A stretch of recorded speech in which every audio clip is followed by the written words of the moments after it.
So I had a whole script written out about what I'm gonna talk about, what I'm gonna say for my iPhone 14 Pro 8-month review. And just as I was about to film this video, I opened my iPad, pulled up notes, and it's not there. I don't know what happened to it. I don't know where it went. But I'm guessing it was me being dumb. And then as I was deleting my old script, I somehow deleted that one. Yeah, no, this video is going to be about the iPhone 14 Pro, having it for 8 months. Made a video before on it. My initial thoughts after having it 2 months since release. It's been about, like I said, for probably the 8th time at this point, 8-month review with WWDC just right around the corner. iOS 17 being announced soon. Some new software, might see some hardware. Apparently there's a VR headset getting announced. But yeah, no, the iPhone 14 Pro, having it for this long, honestly, like I say, it's still a great phone. It's still a good phone. Everything that Apple does right, they get it still right on the iPhone 14 Pro. Their formula has not changed. Apple likes to stick with their formula when it comes to these kind of things. And it works. The formula works. The iPhone 14 Pro, again, to me, back in my 2-month review, I said it was a big upgrade to me coming from the iPhone 10. I still love the 120 Hz display on it. It is incredibly smooth. It is very responsive. I still use my iPhone 10 every once in a while. I notice that 60 Hz display every time I use that phone. But the 120 Hz display has been really good. I really love it. I don't think I'm ever going to be able to go back to a 60 Hz refresh rate. Personally, for me, love the 120 Hz. Dynamic Island is still good. Still a very interesting concept. I do really love like having all the little animations and like Apple's attention to detail that they put into the dynamic island when I play music, when I have a timer, when I have a map. Very convenient to have it just set at the top of your screen. Camera system is still an incredible camera system. 48 megapixels Apple Pro RAW is so nice. It doesn't have any of the annoying things that Apple does to their JPEGs. The annoying post-processing, none of that is on the Pro RAWs. Obviously, you're getting a humongous file. You can tone it down to 12 megabytes instead of shooting 48 megabytes all the time, which is very nice if you just want a small file. And you also saves a little bit more space. I believe 12 megapixels gives you about like 18, maybe 20 megabytes. So it's about like half the size, if not a third of the size of the 48 megapixel, but the 48 megapixel, ooh, so good. Video is still incredible. 4K is really nice. Dynamic range on the iPhone 14's video, on any iPhone video, has just been really good in the recent years. There's a general consensus where iPhone video has been consistently some of the best videos in smartphones. I've made plenty of videos that shot strictly and only on the iPhone 14 Pro. They're really good being able to switch between 3 cameras, ultra wide, regular or wide. And telephoto has been really nice being able to shoot in 4K. Speaking of the ultra wide lens is still one of my favorite lenses to use on this. Well, I don't know if I would use a favorite, but it's really fun to shoot on it. Just being able to have that ultra wide perspective.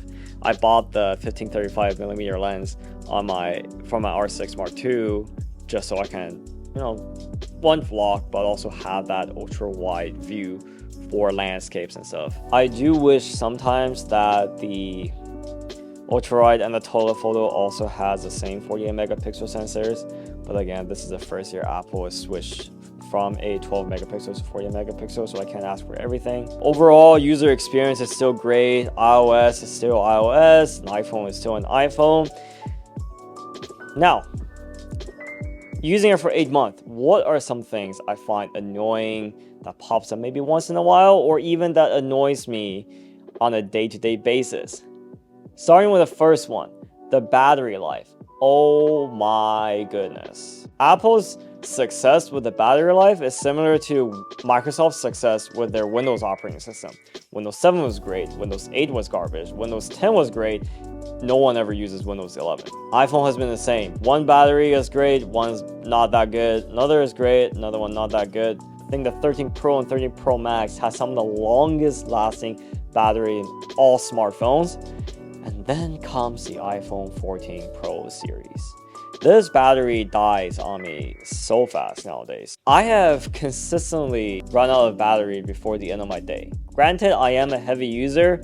I should probably stop using my phone like almost every other second. But now that I also commute into work, I use my phone a lot on the metro and during my transits. When I'm bored in the office, I use my phone a lot. When I'm navigating around the city after work, if I decide to go on a street photography walk, I use my phone a lot. It sometimes gets to like 40-30% by 5 p.m., 6 p.m.-ish. And I'm still not even close to being done with my day. I usually consider the end of my day like 10 p.m. So yeah, battery life has been a hit or miss. There are times where the iPhone battery life has surprised me, but a lot of the times I still have that battery anxiety where it's just like, oh no, my battery is gonna die. I noticed the always on display has played a huge factor in the battery drainage. So I've turned off always on display. Battery life seems to have improved for a little bit, but right now it's not that good. It seems that it's been going back to the lifespan of before I turn off always on display, and here's a ponder that annoys me. You know how like you can check your battery health on an iPhone? Great feature, nice thing to get to know. Mine's at 96%. 8 months, dropped 4%. I don't think that's normal. I've seen online that so many people complain about the iPhone 14 Pro series, the Pro Max, the battery health dropping like crazy. Some people at this point, they're at 92 or even 90%. Seems like Apple has an issue with their battery. I'm not exactly sure what the reason is. No one's been able to figure it out. I don't think anyone's digged into it. So far, a lot of things has just been assumed that it's just a normal battery degradation. I don't know, it just seems a little too fast to degrade like that. But yeah, that's the battery life. Aside from that, the dynamic island, I said earlier, it's an interesting concept. I do like playing around with it. Information on that is great, but like what I said in the 2-month review, the dynamic island does cut into some of the YouTube contents that you're watching if they're in the 2:1 aspect ratio. If you're watching a movie that stretches across your screen, you are going to see a little bit of a gap in between the edge of the island, the edge of your phone. That does get a little bit annoying, but I think the more you use it, the less you notice it. That's not the annoying part. The annoying part is when I try to swipe down to access my notification center. Every time I do that, there's a tiny sliver of screen real estate in between the edge of the island. That tiny little bit you see in your videos, that's the only part that registers my fingers when I try to swipe down. The majority of the time, it registers as me trying to click on the dynamic island. So I have to swipe down almost 3 or 4 times before I can actually get to the notification center. I don't know if there's a way they can fix it. Apparently they have like softwares that they say that they can detect it, whether you're touching the dynamic island or something else. So far, I'm not even sure if it's working or not, but that's just an annoying thing with the software. And speaking of the software, iOS 16 has got to be one of the buggiest iOS I've ever experienced. And you probably have heard a lot about iOS bugs. My biggest one I've encountered so far, I think recently after the newest iOS update has not been showing up a lot, my apps tend to freeze a lot. Every time I'll open an app and then as I was scrolling, suddenly it will stop working, or even on launch, the app wouldn't work. I can swipe up, I can force quit the app, I can do everything on the phone, but I just can't interact with the app. So I have to force quit it, reopen it, and it crashes on me once, reopen it again, and then I'm able to use the app.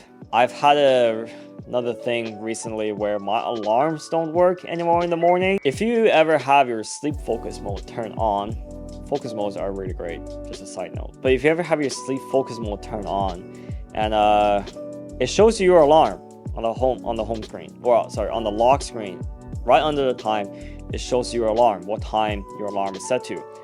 I've noticed recently a lot of the time it says no alarm.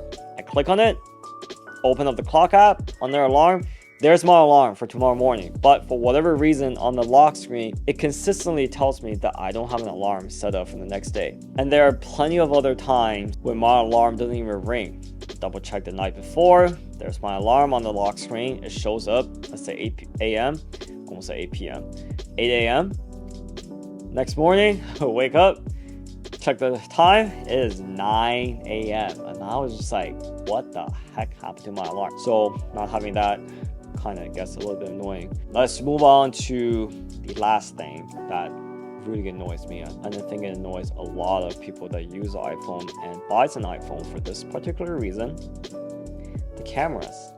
I know I said earlier I really love the 48 megapixel sensor, the 48 megapixel images that it produces, but I also said the reason why I love it is because it does not have any of that annoying post-processing going on.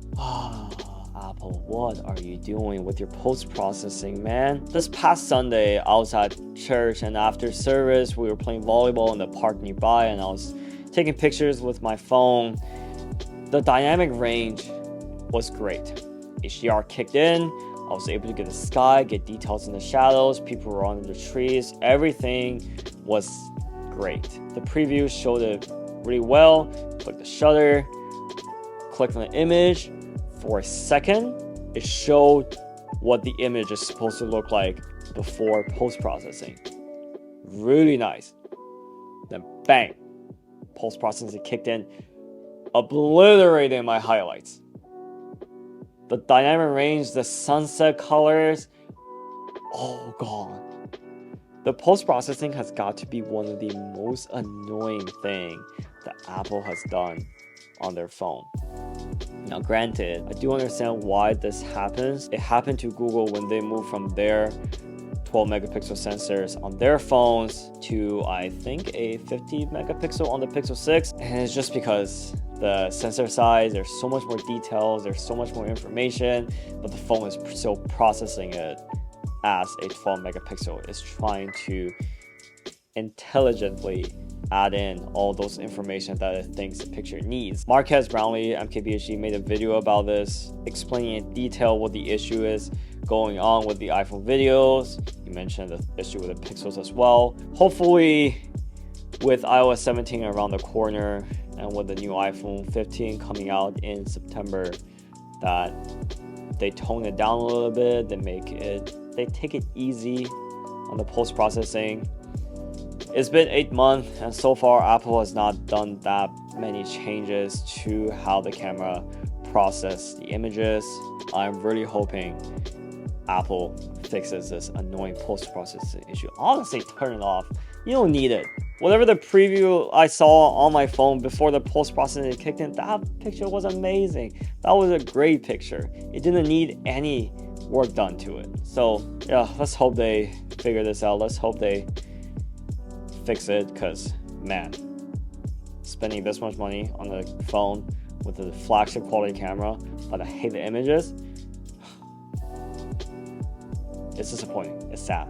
Yeah, let me know what your thoughts are. I love reading you guys' comments, especially on my last Canon RP videos. So yeah, drop your thoughts on the iPhone 14 Pro. If you share similar experience as I do, if you share similar thoughts, if there are things I missed, if there are things that you've experienced that really annoys you, if there are things that you really enjoy about this phone and everything about it. Okay, yeah, that's it.